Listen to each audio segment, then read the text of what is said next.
merci d'être avec nous sur HAL24 News au sommaire de l'actualité de ce dimanche 24 mai. Les États-Unis et l'Iran cherchent à finaliser un accord pour mettre durablement fin à la guerre au Moyen-Orient. Masoud Pezeshkian rassure quant au dossier nucléaire. Donald Trump, lui, appelle ses représentants diplomatiques de ne pas se précipiter dans un accord avec l'Iran.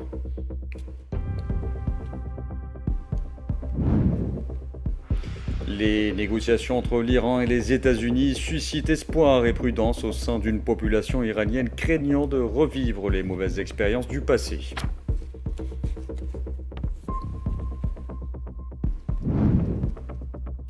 Les ministres des Affaires étrangères d'une vingtaine de pays arabes et musulmans, dont l'Algérie, condamnent avec fermeté l'ouverture d'une prétendue ambassade du Somaliland en Palestine occupée, qualifiant cette démarche d'illégale et contraire au droit international.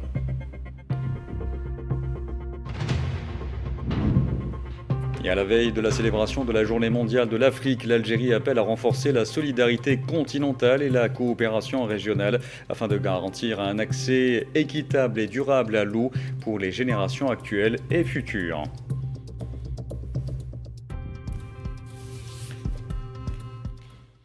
Bonsoir à tous. Les États-Unis et l'Iran cherchent à finaliser un accord pour mettre fin durablement à la guerre au Moyen-Orient qui a fait en plus d'un mois des milliers de morts et affecté l'économie mondiale. Selon les médias américains, cet accord permettrait aux navires de franchir à nouveau le détroit d'Ormuz.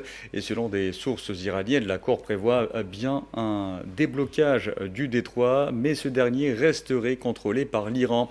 La dernière proposition comprendrait également le dégel de certains actifs iraniens dans des banques à l'étranger et une trêve de 60 jours supplémentaires. Le sujet du nucléaire iranien ne ferait pas partie à ce stade de l'accord. Il serait abordé lors de discussions séparées.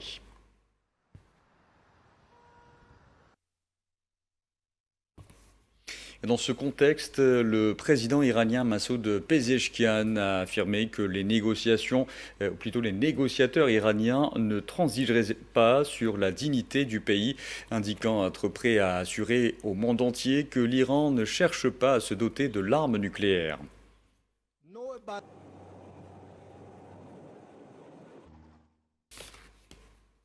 De son côté, le président américain Donald Trump a affirmé ce dimanche avoir dit à ses représentants diplomatiques de ne pas se précipiter dans un accord avec l'Iran, estimant que le temps jouait en faveur de Washington. Trump a aussi indiqué que le blocus resterait pleinement en vigueur jusqu'à ce qu'un accord soit conclu et certifié et signé.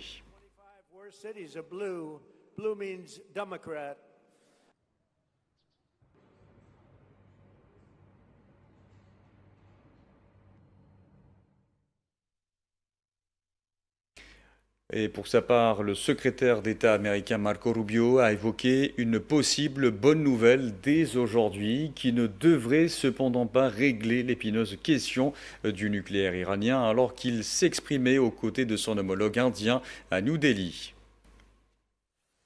On the Iran situation, there'll be, I believe, maybe more news coming out a little bit.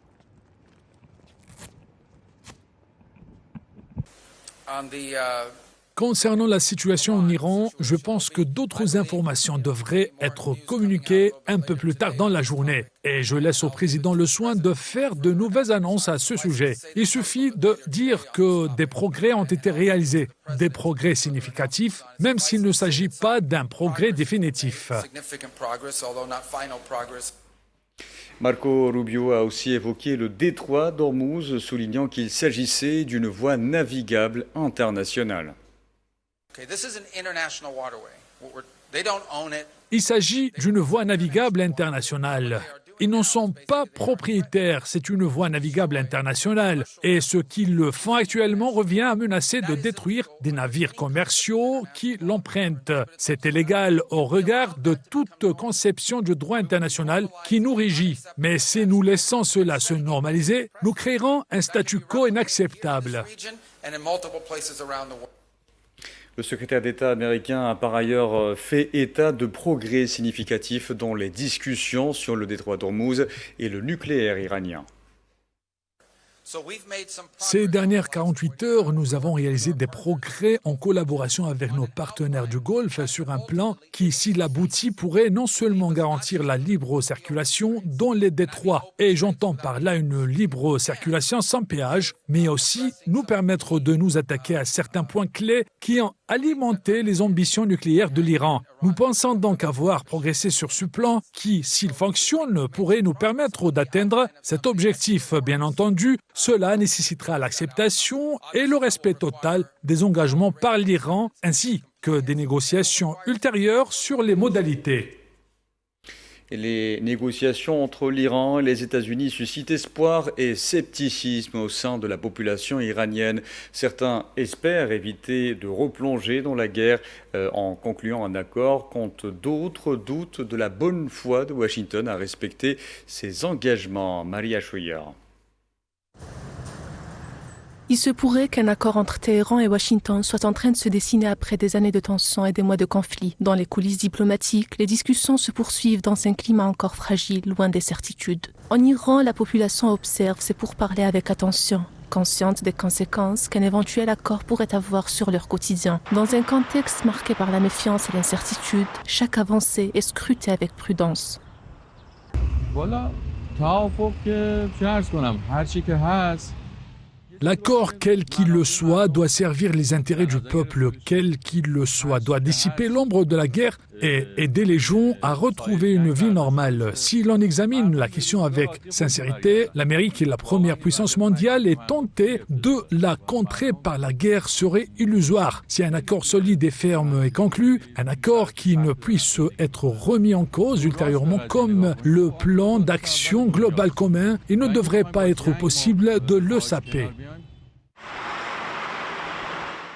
Dissiper l'ombre de la guerre et retrouver une vie normale, c'est l'espoir exprimé par de nombreux Iraniens. Si certains plaident pour une solution diplomatique et un accord solide capable de résister aux changements politiques, d'autres restent sceptiques. Marqués par les expériences passées, ils craignent de voir les mêmes promesses se répéter sans garantie réelle. Des attentes contrastées qui reflètent l'incertitude entourant l'issue des négociations. Je pense qu'il est un peu naïf de croire qu'ils respecteront cet accord. Ils suivront certainement la même voie qu'auparavant. J'espère seulement que les responsables prendront des décisions sur cette question avec une vision plus claire et plus éclairée, en tenant compte de notre expérience passée. Je ne suis pas très optimiste. J'estime que cette question doit être réglée une fois pour toutes. Certains pensent que nous pourrions à nouveau parvenir à un accord satisfaisant. Je l'espère, mais je ne crois pas que l'Amérique tiendra parole. Du moins, pas à la table des négociations. Et j'en suis convaincue. Un accord est-il enfin à portée de main? Entre annonces prudentes et négociations encore incertaines, les Iraniens gardent espoir. Malgré les expériences du passé, beaucoup voient dans ces pourparlers une chance de tourner la page des tensions et d'éloigner la menace d'un conflit qui perturbe leur quotidien. Sur le front libanais, l'entité sioniste poursuit son agression, notamment dans le sud et l'est du Liban, malgré la trêve en cours. Ce dimanche, à Nabatia, au sud, la défense civile libanaise a déploré la destruction de son centre régional dans une frappe israélienne au lendemain d'une journée sanglante où une frappe des forces israéliennes a décimé 11 membres d'une même famille, pour la plupart des femmes et des enfants, dans la localité de Sir el-Gharbiya, dans le district de Nabatia.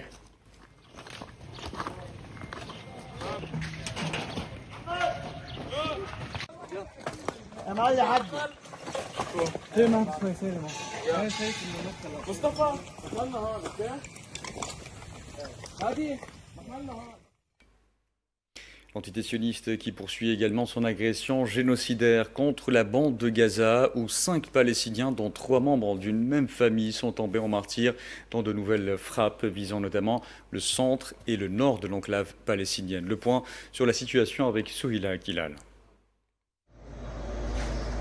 Dans la morgue de l'hôpital Shuhada al-Aqsa de Deir el-Balah, les corps de 3 martyrs palestiniens, enveloppés dans des sacs mortuaires, sont sur le point d'être inhumés. Il s'agit de Mohamed Abou Malouh, Ala, sa femme, et Oussama, leur bébé de 6 mois. Dans la nuit de samedi à dimanche, vers les coups de 3 heures du matin, une roquette sioniste s'est abattue sur la maison de cette famille, dans le camp de Nusayrat, les emportant dans leur sommeil. الساعة بقت 3 إلا ربع تقريبا سمعنا صوت انفجار. Il était presque 2h45 quand nous avons entendu une explosion. Nous nous sommes réveillés et avons découvert que la maison de mon frère avait été prise pour cible. Ils les ont massacrés. La maison a été visée sans préavis. Mon fils, sa femme et leur fils de 6 mois dormaient. La roquette les a emportés tous les 3. Ils ont laissé derrière eux 6 petites filles. Les décombres de cet immeuble de Deir el-Balah étaient toujours fumants ce dimanche. Certains habitants tentaient de se frayer un chemin parmi les ruines et les gravats pour récupérer quelques affaires. La nuit dernière, ils ont reçu l'ordre d'évacuer la zone avant la frappe sioniste qui a endommagé au moins 4 immeubles sans faire de victimes.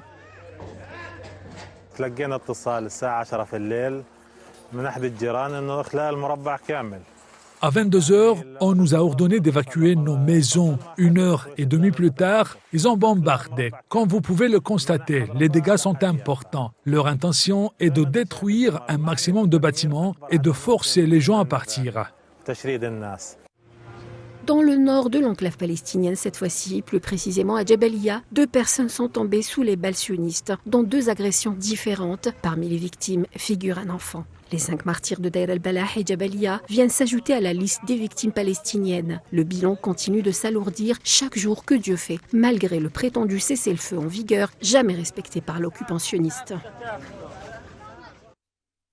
Et je vous en parlais en titre dans un communiqué conjoint. Les ministres des Affaires étrangères de plusieurs pays arabes et musulmans ont condamné avec fermeté l'ouverture d'une prétendue ambassade du Somaliland en Palestine occupée, qualifiant cette démarche d'illégale et contraire au droit international.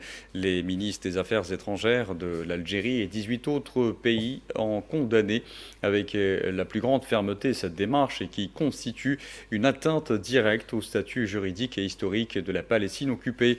Dans ce contexte, les ministres ont réaffirmé leur rejet total de toute mesure unilatérale visant à imposer une réalité illégale à Al-Quds occupée, tout en soulignant leur soutien total à l'unité, à la souveraineté et à l'intégrité territoriale de la Somalie.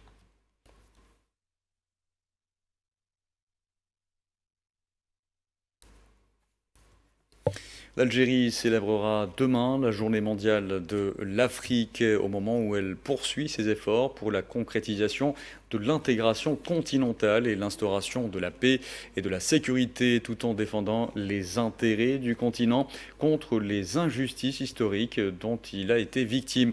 Dans ce cadre, l'Algérie a inscrit à la tête de ses priorités l'action visant à rétablir la paix et la stabilité sur le continent, notamment dans un contexte où se multiplient les menaces transcontinentales. Les menaces auxquelles doit faire face le continent africain sont multiples. Le stress hydrique en fait partie. À la veille de cette journée mondiale de l'Afrique, le secrétaire d'État algérien chargé de la communauté nationale à l'étranger, Sofiane Chaïeb, a appelé à renforcer la solidarité continentale et la coopération régionale afin de garantir un accès équitable et durable à l'eau pour les générations actuelles et futures.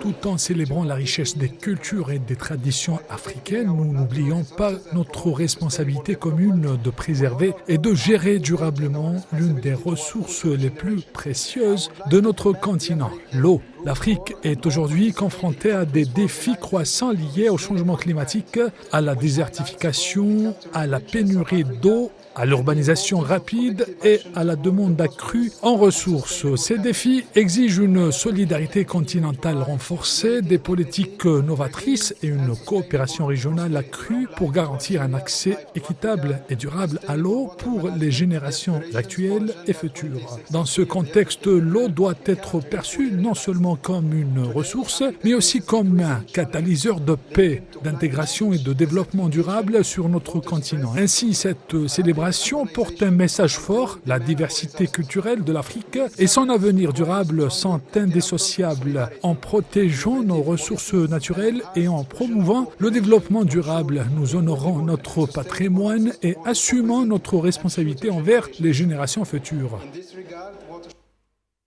Et en parlant de cette ressource naturelle, les ministres de l'Environnement de Mauritanie et du Tchad, respectivement Messouda Bahram, Mohamed Lardaf et Hassan Pachit Jamous, ont effectué ce dimanche une visite à l'usine de dessalement d'eau de mer de Fouka 2 de Tipaza. À cette occasion, la délégation ministérielle a pris connaissance de l'expérience algérienne en matière de dessalement d'eau de mer, de lutte contre les changements climatiques et de préservation de l'environnement. Plus de C So the clean water, the pure, to manage safe dry discharge and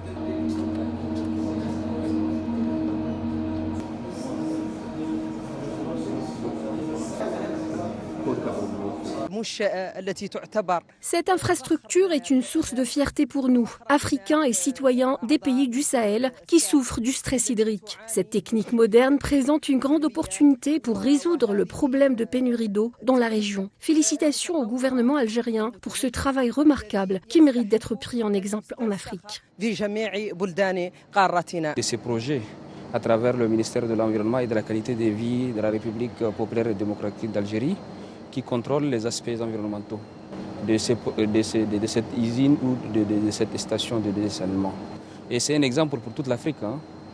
Et moi, j'ai visité beaucoup d'États, de pays africains, mais l'exemple algérien est un exemple à copier par tous les pays qui ont accès à la mer ou qui ont accès aux fleuves, qui permettent de prendre de l'eau à partir de la mer, traiter, désaliniser, et de mettre au profit de leurs populations respectives. Je félicite l'Algérie. Et ça, c'est une expérience que pour nous, parce qu'on travaille pour la protection de la mer Méditerranée, on a une convention que l'Algérie a ratifiée depuis le début et travaille très bien pour la mettre en œuvre. Et cette facilité, maintenant aussi, en train de réfléchir pour valoriser les brines, qui sont extrêmement importants et c'est une expérience qu'on est extrêmement intéressé à se partager avec les autres pays méditerranéens. On espère de continuer notre coopération. Merci et félicitations. Énergie, le PDG du groupe Sonatrach, Nordin Daoudi, a pris part au sommet d'Istanbul en Turquie sur les ressources naturelles, Istanbul Natural Resources Summit 2026, confortant ainsi la présence de la compagnie algérienne dans les grands événements internationaux. Cette deuxième édition, placée sous le thème de l'énergie et les ressources naturelles au cœur d'un monde en mutation, a été officiellement ouverte par le président turc Recep Tayyip Erdogan.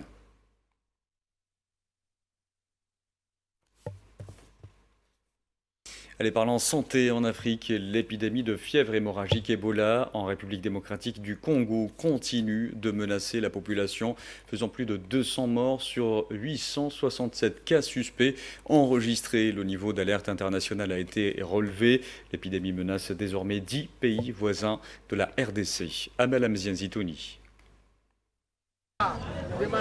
Dans ce marché central de Bunia, ville épicentre de l'épidémie d'Ebola en cours, François Kasereka s'investit à fond pour sensibiliser la foule autour de lui, afin de freiner la transmission du virus hautement contagieux. Kasereka distribue des masques et du gel hydroalcoolique. Il essaie de diffuser au maximum les gestes barrières essentiels pour lutter contre cette épidémie qui a déjà tué plus de 200 personnes en RDC. Nous sommes des bénévoles et des volontaires dans le cadre des scouts pour la sensibilisation et la vulgarisation des messages de respect des mesures barrières. Nous nous limitons seulement là-bas afin que la population puisse avoir la culture de respect de lavage des mains ainsi que de ne pas toucher aux malades, ni moins encore au corps qui est mort. Voilà un peu la mission qui nous a poussé de venir devant cette population, de pouvoir leur parler c'est quoi Ebola et comment ça se propage pour éviter les risques qui est dans notre ville ainsi que dans la province. À Goma, l'état d'alerte est maximal. L'urgence est d'éviter toute propagation du virus mortel dans un contexte d'insécurité, de crise humanitaire et de paralysie économique qui dure depuis des mois. Nous avons commencé à installer des lave-mains dans le marché pour éviter la propagation du virus Ebola. Mais nous avons encore besoin de soutien des autorités sanitaires et des partenaires afin de renforcer ces dispositifs et protéger la population. Beaucoup de personnes n'ont même pas les moyens d'acheter un cache-nez ou un désinfectant. Nous demandons aux autorités de mettre gratuitement des cache-nez et des produits sanitaires à la disposition de la population afin que chacun puisse se protéger. Les conflits et l'insécurité dans l'est de la République démocratique du Congo entravent les efforts visant à contenir une épidémie d'Ebola, selon le ministre de la Santé du pays, avertissant que les difficultés d'accès et les déplacements ralentissent la riposte. Nous ne pouvons pas déployer correctement la riposte dans les zones qui ne sont pas contrôlées, qui ne sont pas sécurisées. Et je crois que la notion seulement d'amener de l'aide humanitaire n'est pas suffisante. Il faut amener toute la riposte, notamment au niveau des ressources humaines. Or, l'expertise est du côté de la RDC, que ce soit au niveau des experts de laboratoire, que ce soit au niveau des experts de la surveillance, que ce soit de la prise en charge. Vous voyez que la question du retard qui était dû au fait que le laboratoire de Bunia ne pouvait pas faire ne pouvait pas détecter la souche du Budio a nécessité qu'on envoie les échantillons à Kinshasa. L'Organisation mondiale de la santé avait, elle, rehaussé le niveau d'alerte sanitaire à très élevé dans le pays, tandis que plusieurs de ses voisins, comme l'Ouganda et le Rwanda, avaient pris des mesures de restriction de voyage avec le territoire congolais. Et on termine avec les soirées algéroises qui ont été rythmées une semaine durant par les nuits de Warda Al Jazairiya, un événement musical qui a pris fin hier soir par un dernier concert à l'Opéra d'Alger en hommage à la diva de la chanson arabe Warda Al Jazairiya à l'occasion du 14e anniversaire de sa disparition. Fallah Elaili.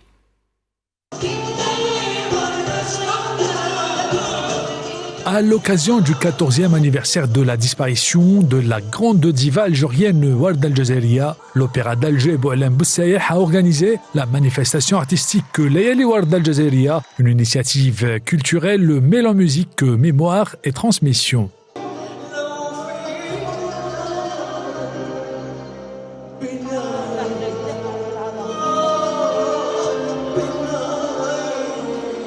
C'était une soirée très très émouvante et pleine de chaleur, pleine d'amour. Et Rabbi yarham notre grande Warda, Inch'Allah ma'waha al-Jannah ya Rabbi.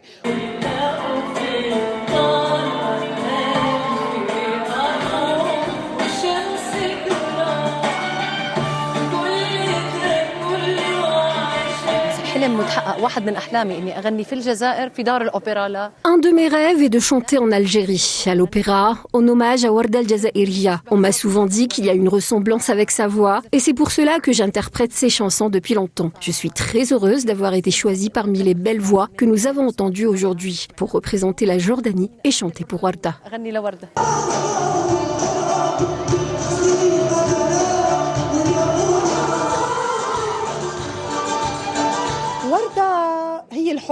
Warda, c'est l'amour, l'âme, l'art, le don de soi, la beauté et un modèle pour tous les artistes à la voix exceptionnelle.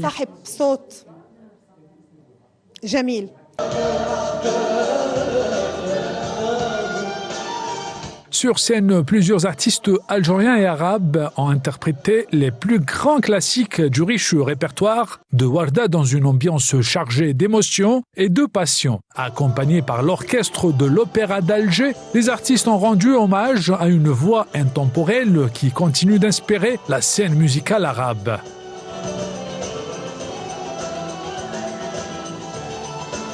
Très belle soirée, tout le monde était à l'unisson et c'est une artiste inoubliable qui a vraiment marqué la vie de tous les Algériens.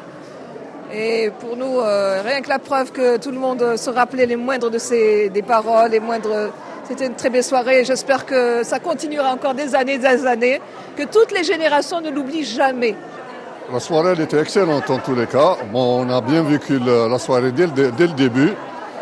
Bon, c'était une soirée formidable. C'est une grande fierté pour nous, les Algériens, pour l'Algérie. Et on est très, très ravis qu'il y ait enfin cette reconnaissance, cette représentation sur Warda, sur son répertoire qui est inoubliable. Le public venu nombreux a pleinement réagi avec les performances artistiques dans une atmosphère mêlant émotion, nostalgie et célébration du patrimoine musical algérien et arabe. À travers cette manifestation, l'Opéra d'Alger réaffirme son engagement dans la valorisation du patrimoine artistique algérien et arabe, tout en perpétuant la mémoire d'une légende dont la voix continue de traverser les temps, les âges et les frontières. Voilà, et on arrive à la fin de ce journal. Merci à vous de l'avoir suivi. Excellente soirée à tous.